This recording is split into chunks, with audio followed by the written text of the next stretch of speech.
Matthew Wiseman, who's a student, wants to interview me. Go ahead, Matthew. All right. Well, first off, so what made you want to pursue radio broadcasting, Brian?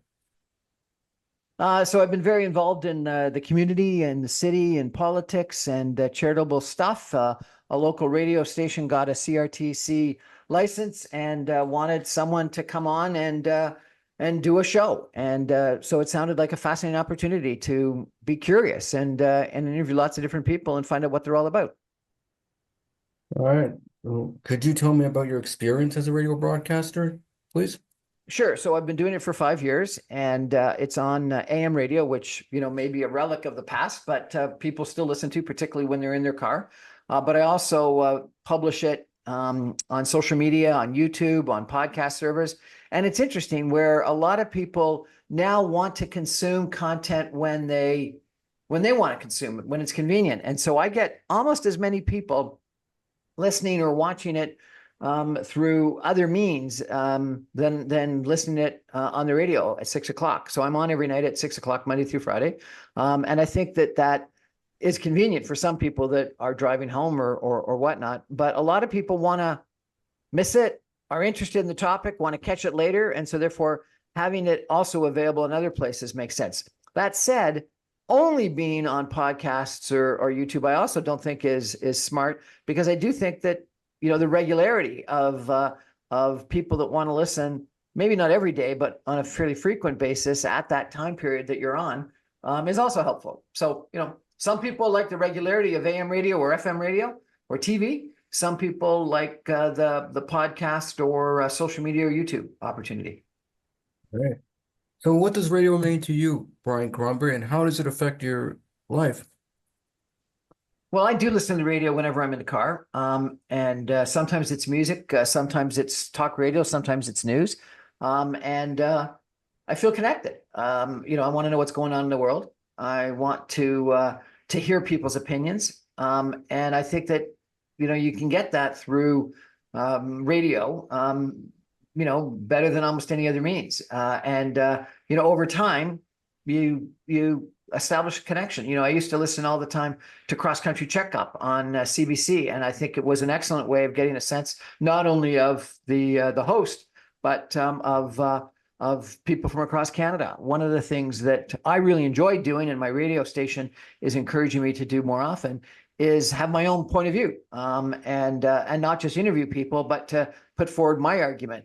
And I think the benefit of that is, number one, I like to put forward my argument, particularly after I've had the opportunity to interview people and get a sense of what they've been talking about and thinking about. But then I think also people form almost a personal relationship with you over time, because they get a sense of where you're coming from and what you're going to be arguing about, what you're going to be talking about. And I think that's really helpful. Yeah. So yeah, and so one more question, Brian. As you and for radio, like how? Sorry, I mean one more question. As for your career, sir, like did you like when you were like when did so before pursuing radio broadcasting, sir, did you like go to like university or college for the program in radio? I didn't. So radio has been sort of a second career gig opportunity for me. And I think for a lot of people that it's a hobby / second career that they become impassioned about. When I was growing up, I loved Larry King, and I wanted to be Larry King live. Larry King was a provocative interviewer, radio host, a TV host, and he would, I found, often do the best interviews of political people, of business people, current events, etc. I was a frequent watcher of 60 Minutes on TV. As I mentioned, I loved listening to Cross Country Checkup on CBC Radio on Sunday afternoons. And through all those different vehicles, I really wanted, and I'm a very curious person. I love talking to people and finding out what makes them tick and what motivates them. I'm a firm believer in everyone has a signature story, and it's nice, it's fun to figure out what that signature story is, which is something that motivates people.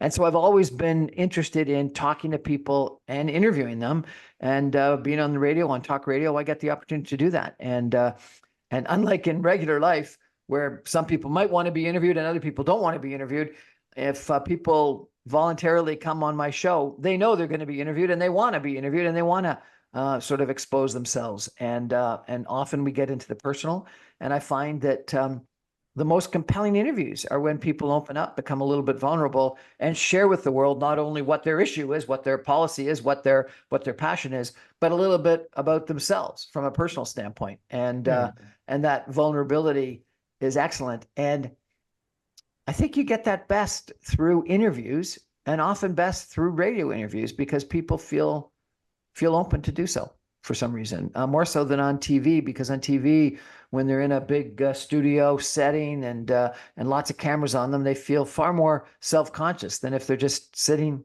in front of one microphone. So, all right. So, well, thank you for your time, Brian Crombie. It was nice meeting you today. Well, you tell me, this is a interview for a student assignment? Yeah, it's for the assignment. This is for my last assignment in Radio Lab 3. But anyways, thank you for your time, sir. So, Well, good luck with your assignment, and good luck with your education. I look forward to listening to you on the radio. But one more thing, like, are you gonna send me the audio and video recordings? Yep, I'll do that. All right. Thank you, sir. It was nice meeting you. Bye, Good night, sir. everybody. Thanks, Matthew. Appreciate it.